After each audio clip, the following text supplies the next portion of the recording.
की तुम्ही जर याला निवडून दिलं, तर या मतदारसंघामध्ये गल्लोगल्ली गुंडागर्दी वाढेल. आज गावागावामध्ये गुंड पोहोचले जात आहेत. आमदार चंद्रकांत पाटलांच्या ह्या चोराच्या उलट्या बोंब आहे. मुळामध्ये चंद्रकांत पाटील यांची प्रवृत्तीच गुन्हेगारी आहे. मागच्या कालखंडामध्ये चंद्रकांत पाटलांवर 307चा गुन्हा दाखल झाला होता.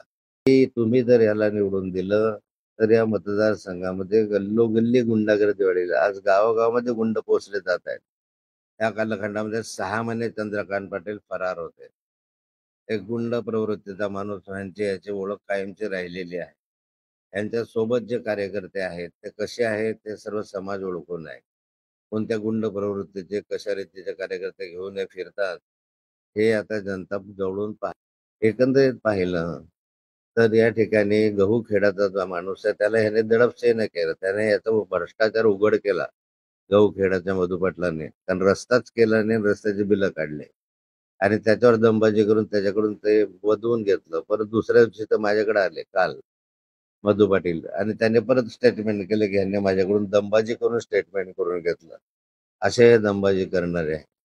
हल्ला झाला, तो हल्ला किंवा जो गोळीबार झाला, त्या गोळीबारामध्ये जो विकी गुरचळ आणि जो कुणी माणूस, जे 2 माणसं पकडले गेलेले आहेत आणि जे पोलिसांच्या ताब्यामध्ये आहे, त्यातला जो गुरचळ आहे, हा गुरचळ यांच्या नाडगावच्या मिरवणुकीमध्ये, यांच्या निवडणुकीच्या प्रचारामध्ये सामील होता.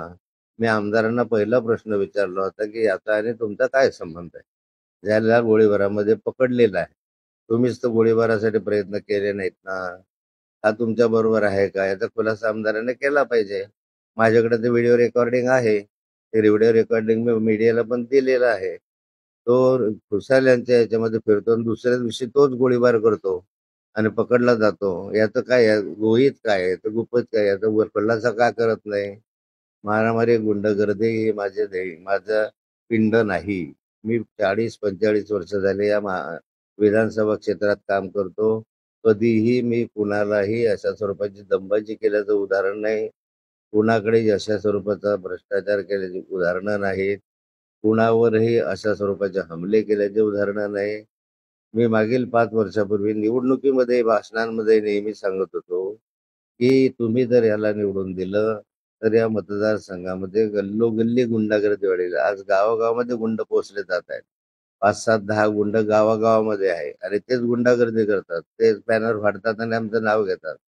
या ठिकाणी अशा स्वरूपाचे उद्योग हे यांच्या माध्यमातून सुरू आहे, पण मला त्याच्याशी काही घेणं देणं नाही आहे. आमचा निवडणूक प्रचार शांततेने सुरू आहे.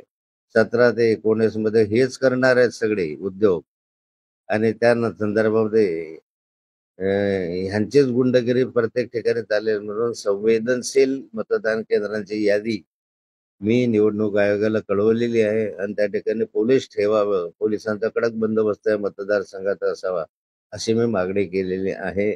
एकंदरीत आमदार बाहेरून आला, चाळीसगावरून या ठिकाणी आला आणि आता मुक्ताईनगरला आम्हाला अक्कल शिकवायला लागला. हे 40 गावचं पार्सल आम्हाला 40 गावला परत पाठवायचं आहे आणि यांच्या पायाखालची वाळू सरकलेली आहे हे याच्यावरून दिसत आहे. भाऊ बुधवार तालुक्यात रोहिणीताई खडसे यांच्या रॅलीमध्ये पुन्हा मारहाणीचा एक समोर आलेला होता. हे बोदवड तालुक्यामध्ये रोहिणीताईंच्या निवडणुकीच्या म्हणजे प्रचार रॅलीमध्ये अशा स्वरूपाचे यांच्या आमदारांच्या गुंडांनी मारहाण केली. पोलीस स्टेशनला सकाळी 4 वाजेपर्यंत ठिय्या आंदोलन केलं. पोलिसांनी साधी एनसी सुद्धा नोंदली नाही. पोलीस हजर होते त्या ठिकाणी आणि पोलिसांच्या उपस्थितीमध्ये ही घटना घडली होती. एकंदरीत माननीय मुख्यमंत्री एकनाथराव शिंदे या ठिकाणी 3-3 वेळा येतात. त्यामुळे पोलिसांवर स्वाभाविकता दडपण वाढतं आणि त्या दडपणामुळे या मतदारसंघामध्ये पोलीस यंत्रणा जे आहे ते दहशतीखाली आणि दडपणाखाली आहे. कारण मुख्यमंत्री 3-3 वेळा आल्यानंतर डायरेक्ट होऊन मुख्यमंत्र्याचे यायला लागल्यानंतर कोणती पोलीस यंत्रणा अशी आहे की त्यांच्या विरोधामध्ये प्रशासन काम करू शकेल?